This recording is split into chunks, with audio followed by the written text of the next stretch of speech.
111 भांडूप कांजूर. जे आता जी कारशेडच्या याच्याने भरणी केलेली आहे त्याच्यामुळे जे इथल्या वॉर्ड क्रमांक 111चे गटाराचे नॅचरल एक्सेस होते ते प्रॉपर बंद झालेले आहे. म्हणजे एंड डिसेंबरमध्ये लोकांच्या घरामध्ये शौचालयाचं किंवा इतर पाणी जात आहे तर त्याच्यावर उपाययोजना करावी म्हणून आम्ही इथे आत्ताच जस्ट अधिकाऱ्यांची व्हिजिट घेतली आहे. तर याच्यावर काहीतरी ठोस उपाययोजना करावी लागेल, नाही तर अन्यथा पावसाळ्यात भयंकर परिस्थिती उद्भवेल.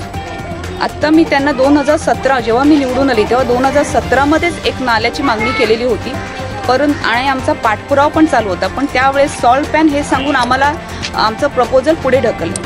पण आत्ता परिस्थिती अशी आहे का हा नाला जर काही झाला नाही तर लोकांच्या आरोग्याचा आणि जीवनाचा भयंकर परिस्थिती उद्भवते. आता याच्या अगोदर पण ही व्हिजिट झाली होती इकडे, तेव्हा स्टॉर्म वॉटर डिपार्टमेंट आहे आमचं, त्यांचे अभिप्राय घेतले नाहीत असं माझ्या लक्षात आणून दिलेलं आहे संबंधितांनी. जेव्हा हे आरे मेट्रो कारशेडचं काम चालू आहे ते पण तेवढंच इम्पॉर्टंट आहे. तर त्याच्याकरता त्यांनी काम रिमार्स घेऊन करावं जेणेकरून सध्याच्या रहिवाशांना त्रास होणार नाही हे आवश्यक आहे. तर त्याच्यावरती 3 तोडगे आता मी सुचवलेले आहेत. सुरुवातीला हा जो भरणी केलेला आहे त्याच्यामध्ये जागोजागी आम्ही चरी देऊ, म्हणजे पाणी जाणं आणि येणं दोन्हीकडून चालू राहील.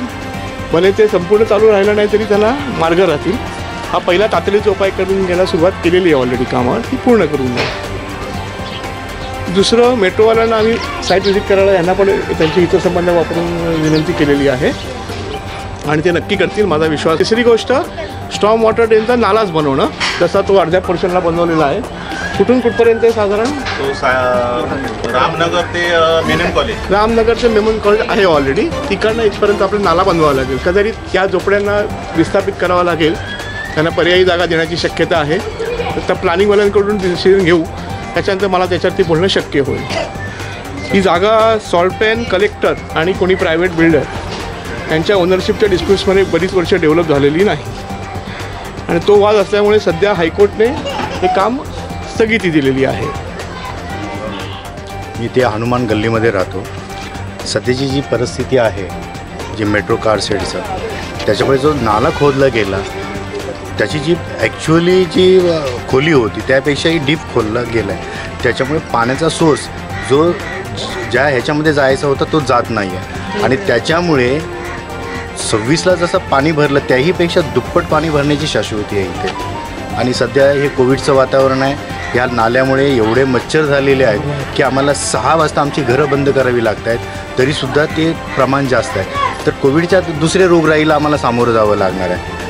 शौचालय जे आहेत त्याचं पाणी रिटर्न यायला लागलं आहे घरात, लाद्यातून पाणी येत आहे. हीच परिस्थिती बघा तुम्ही इकडे, तर इथून लादीतून पाणी वर येत आहे. अशी जर परिस्थिती उन्हाळ्यात असेल तर पावसाळ्यात आमची काय परिस्थिती होणार. तर सारिका ताई आहेत, पवारसाहेब आहेत, आम्ही त्यांच्या पाठीमागे आहोत. आम्हाला योग्य तो न्याय मिळाला पाहिजे.